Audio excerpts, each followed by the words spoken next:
I'm so excited. You know, I finished this guitar recently and I brought it to a show, like an art show that I had guitars and photographs at. And so I had a chance to really break it in finally. It's been strung up for, I don't know, a week or so. And, but now it's starting to get played in, and I can really say confidently that this is, I'm really impressed with this guitar. It's definitely the best sounding guitar I've ever made as far as like a full frequency range response goes. It's got great deep bass, and it's just really clear throughout the whole range. I don't know.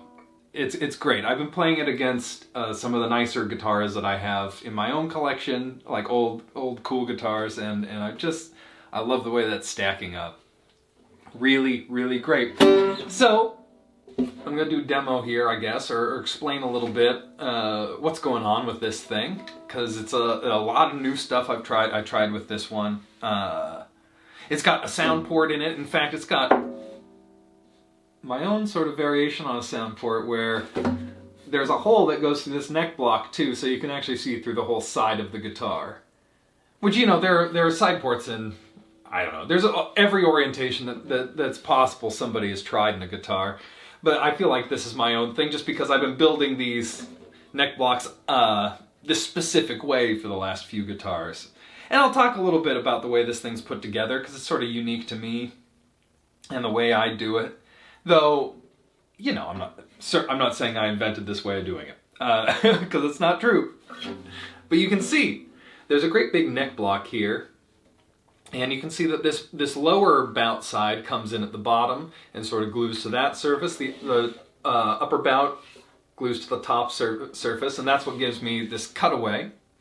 I've stopped building, for the time being at least, for these guitars, I've stopped building them with any kind of form or anything like that. I just free bend the sides and sort of make them how I want them to be to match the pieces of wood. And I had a great big pieces of spruce and walnut for this guitar. So I figured I'm going to make a great big, full sounding, you know, 17-inch across the lower bout guitar. Like a powerful player's instrument. And I really tried to make this one as light as possible. And it came in at somewhere around like 3 pounds, 14 ounces. I'm really, really pleased with it in that way because it's just so pleasant to hold and very alive. All the plates are very thin. It's just a great instrument. Very, very pleased with it. Anyway, that's sort of the rundown of what's unique and different about this. Oh, I guess I'll say, yeah, the top's Engleman Spruce, blah, blah, blah, blah, blah. The backside's neck, a lot of the bracing, the neck block are all walnut for this guy because I wanted it to have a aesthetic, especially since you can. It's fine. Especially since you can see through this one so easily and see all the wood inside. So I thought it'd be nice to have it be sort of unified. So actually, even all the kerfing, the linings are all walnut too, and the little braces that go up the sides are walnut, and so it's a whole deal. Rosette here is something I've been trying where I've been mixing resin with just acrylic paint to get this.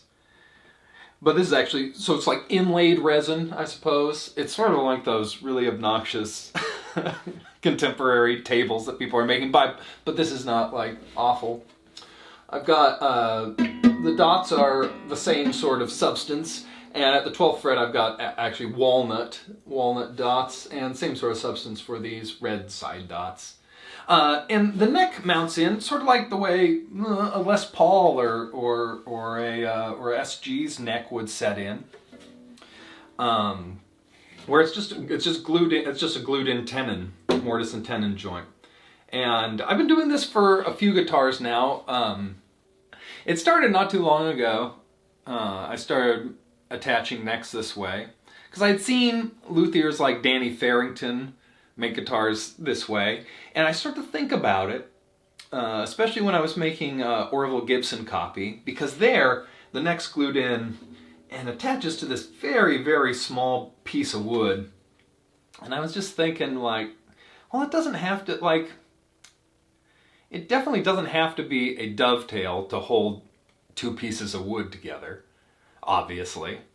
So I started to think about it, and I'd seen examples, plenty of examples. Tailors made guitars without big, long heels, and when you think about if it's a stacked heel, that's a tiny, tiny gluing surface for all those stacks there that are holding the neck together. So I was like, this makes sense to me. This should all hold together.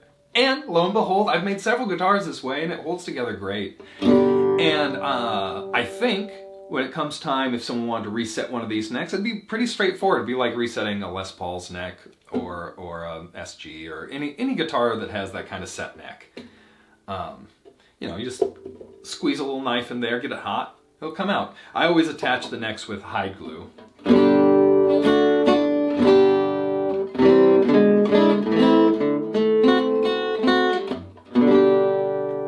Anyway, just a lowdown on this cool instrument I just finished.